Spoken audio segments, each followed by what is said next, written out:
La Banque pour le commerce et l'entrepreneuriat au Gabon est une institution financière censée venir en soutien aux entreprises locales et aux jeunes entrepreneurs. Sa création avait été annoncée fin décembre 2023 par le président de la transition, Brice Clotaire Oligui Nguema, lors de son adresse à la nation et affirmée lors de la restitution des travaux du dialogue national le 30 avril dernier.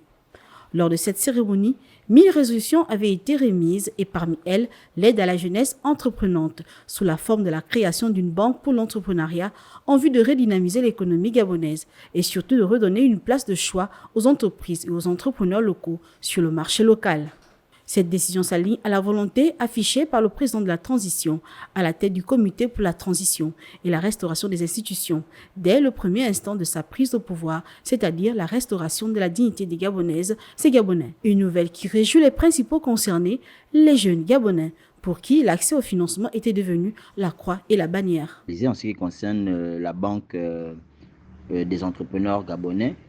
la BCEG, nous sommes ravis parce que généralement nous attendons cela depuis longtemps et qu'il est important pour nous de pouvoir nous concentrer à pouvoir promouvoir beaucoup plus l'entrepreneuriat par l'accès au crédit.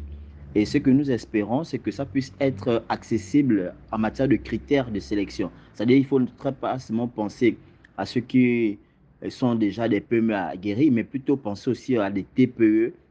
des très petites entreprises, parce que le tissu économique actuel montre à suffisance qu'il y a énormément de petites entreprises